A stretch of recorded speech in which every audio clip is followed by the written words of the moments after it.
सारे इंडिया के नेता शामिल पहुंचे कर्नाटक, अब न चलेगा भाजपा का कोई नाटक, हर सू जीतेगा इंडिया। और एक दिन पहले अजीत पवार जो उनके साथ जुड़ गया तो डिप्टी सीएम बना दिया गया, तो बिल्कुल फ्रेश हो जाता उनके यहाँ जाकर। वॉशिंग मशीन है भाजपा का, इसलिए उनके फेरा बने रहिए। पूरे देश में विपक्षी दल की बैठक हुई और विपक्षी दल बना, और विपक्षी दल को जो बीजेपी के लोग हैं, जो नेता हैं, उनका कहना था कि जो जितने भी विपक्षी एक हुए हैं वो भ्रष्टाचारी हैं, और उनका साफ तौर पे कहना था वोट फॉर इंडिया मांगने का वोट जो था वो कहीं ना कहीं जो स्लोगन था भाजपा का वो वोट फॉर इंडिया था। और लेकिन अब जो विपक्षी दल की जो मीटिंग हुई उसके बाद विपक्ष का नया नाम आ गया इंडिया। अब उस पर हमारे साथ छोटे लालू हैं, अफसर नवाब, उनसे बात करते हैं, जानते हैं। अब तो नया नाम आ गया है इंडिया, अब कैसे होगा? सभी लोग को पता है, देश का लोग बहुत भाजपा वाला कहता था हम देशभक्त हैं, राष्ट्रवादी हैं, हम ही देश का ठेकेदार हैं। तो ऐसा नाम दे दिया गया इंडिया कि भाजपा नहीं बोल सकता है कि इंडिया को हराएंगे। आप बोलेगा इंडिया को हराना है कि जिताना है, तो भाजपा वाला बोलेगा नहीं इंडिया जीतेगा। तो बिना इंडिया का गुजारा नहीं हो।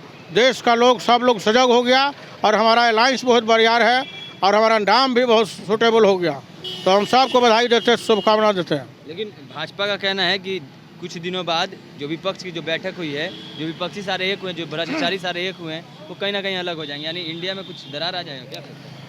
भाजपा का काम है देश को बांटना। अभी तक उन लोगों ने क्या किया? हिंदू मुस्लिम, भारत पाकिस्तान, मुसलमान हिंदू करते, मंदिर मस्जिद करते रहा लोग। और ये इंडिया का नाम को भी बोलता है कि इंडिया टूटेगा। अब समझ लीजिए कि कितना इनका हिसाब किताब क्या है। देश को तोड़ते तोड़ते अब हमारा अलायंस का नाम भी और देश का नाम रखाया, उसमें भी इसको दिक्कत है। तो इनका काम ही है बरगलाना, कोई काम नहीं इनके पास में है, कोई मुद्दा नहीं बचा इनके पास। रोजगार का मुद्दा, भ्रष्टाचार का मुद्दा सब है, लेकिन इनको कुछ नहीं आता। सिर्फ पीछे पड़ गए बौखलाहट में कि इतना बरियार लो हो गया है। अब कौन जवाब दे, कौची बोले कि लोग गड़बड़ावे। तो अब देश गड़बड़ाने वाला नहीं है।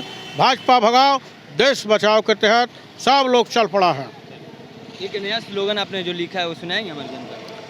मैंने गीत लिखे है इंडिया पे। 2 दिन पहले हमने भाजपा वॉशिंग पाउडर लिखा था उसी तर्ज पे।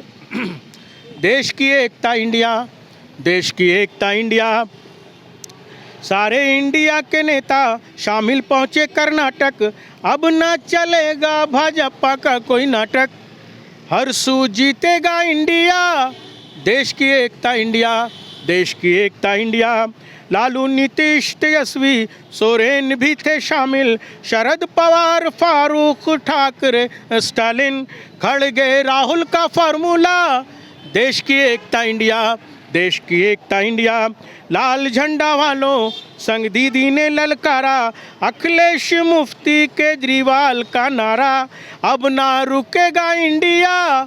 देश की एकता इंडिया, भाजपा वालों ने देश को जलाया, राशन पानी महंगा टमाटर ने रुलाया, अब ना जलेगा इंडिया। देश की एकता इंडिया, जब एनडीए और भाजपा ने भारत को रुलाया, इंडिया वालों ने बीड़ा है उठाया, अब ना बिकेगा इंडिया। देश की एकता इंडिया।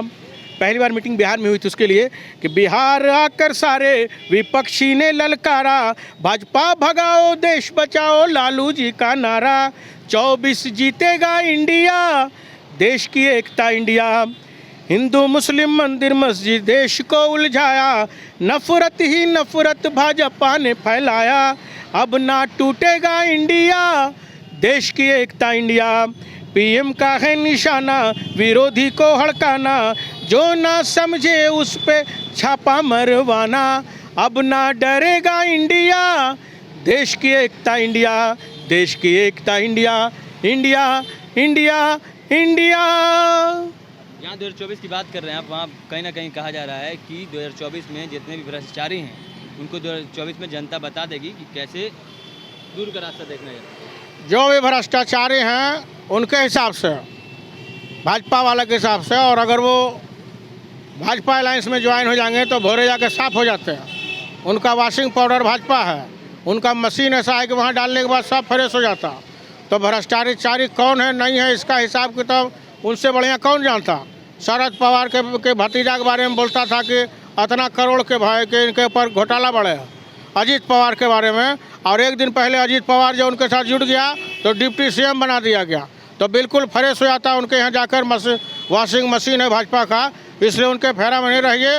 वो अलबला रहे हैं, बौखला रहे हैं और उलबुला रहे हैं, इसलिए अब सब लोग उनका सुपड़ा साफ करेगा और 24 में भारत से उनको भगाना है, देश को बचाना है, इंडिया को जिताना है। तो आपने सुना असफर नवाब, छोटा लालू से फेमस है, उनका साफ तौर पे कहना है जितने भी भ्रष्टाचारी हैं वो आपको साफ तौर पे दिख रहा होगा। जो भी भाजपा में जाता है वो वॉशिंग मशीन से धुल जाता है। उनका यह साफ तौर पे कहना था कि अजीत पवार को देख लीजिए, कुछ दिनों पहले प्रधानमंत्री नरेंद्र मोदी ने उन पर आरोप लगाया था 70,000 करोड़ का, और अब कहीं ना कहीं वो उप मुख्यमंत्री उन्हें बना दिया जब एनडीए में वो शामिल हो गए थे। तो आप देख सकते हैं 2024 में इंडिया जीतेगा और लोकतंत्र कहीं ना कहीं जीतेगा। और भी तमाम खबरें हम तक पहुँचाते रहेंगे। तमाम खबरों के लिए जुड़े रहना चाहिए साइड के साथ। अब तक के लिए धन्यवाद।